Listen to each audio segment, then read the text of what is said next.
Welcome to Outside the Bubble, where we at the Launceston Global Shapers Hub help to give you an insight of what is happening in our community and across the world while we've all been staying at home.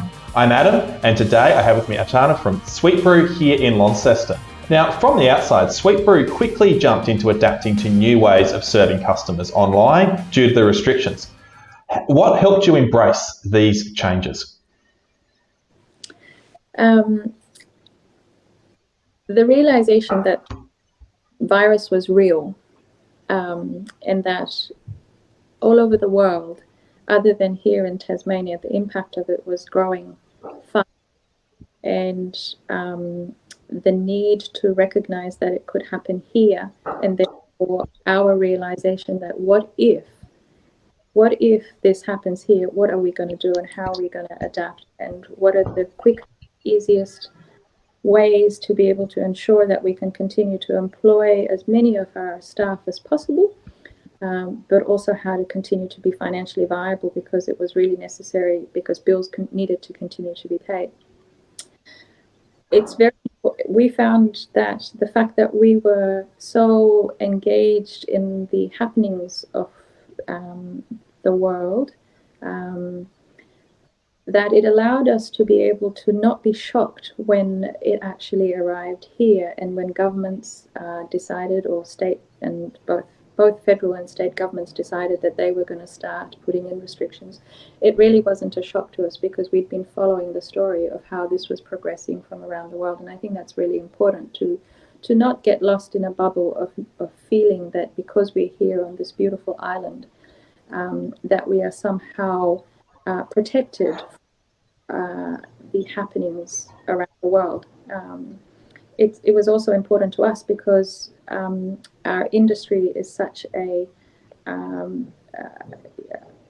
industry that's constantly changing, whether it be via technology, whether it be via brewing systems, whether it be the pricing on the actual commodity. We needed to know whether this was also being affected, and therefore would our end product be affected here.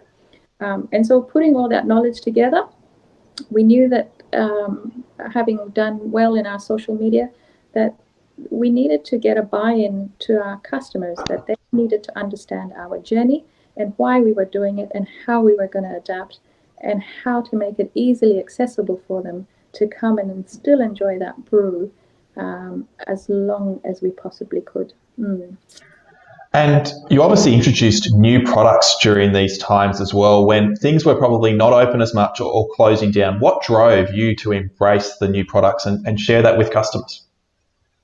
I'm part Indian, part Ethiopian. My desire was always to be able to create and continue to create unique products that are probably not easily or readily available already in the market at the moment. And one of those desires was to introduce, eventually, when the time was right, the Indian street food notion of a different aspect of India, essentially.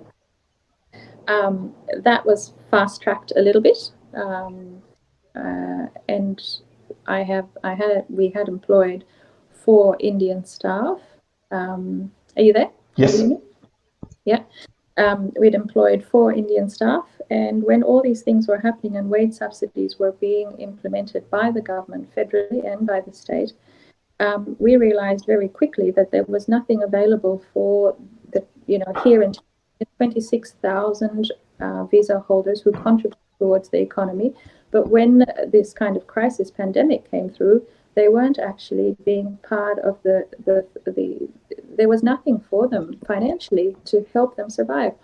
They were told 2 things. One, either they continue to maintain their 35 hours a week in order to comply with their visa, or they then have to leave the country because there were other Australians who were capable and willing to take on the role that they would have to give up. And because there was not going to be any restrictions of how many hours the Australian had to work, it could be a minimum of 10 hours that all they needed to do.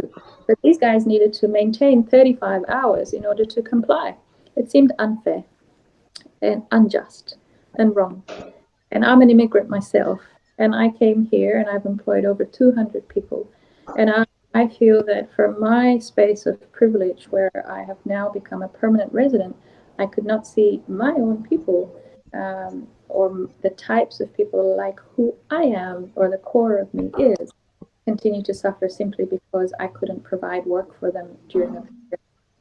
So we decided, our mothers taught us to cook, to try and create a home-style meal.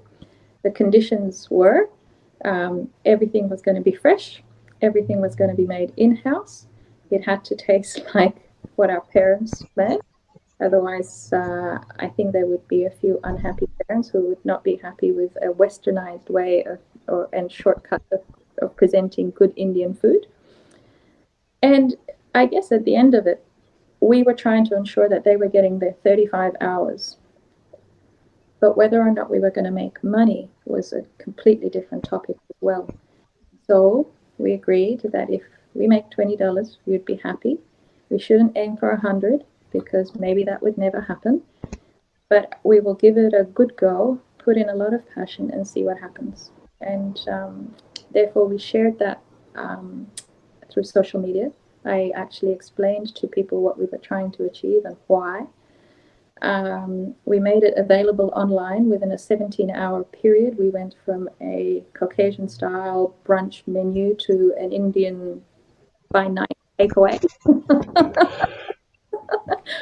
And the transformation was so fast, so committed, so passionate, so full of vigor and will, that I think the community was able to see that and share with us. And those who supported us by day were willing to support us by night.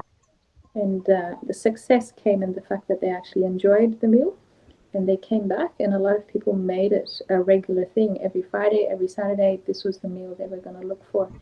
And we survived 8 weeks of that, and it served its purpose.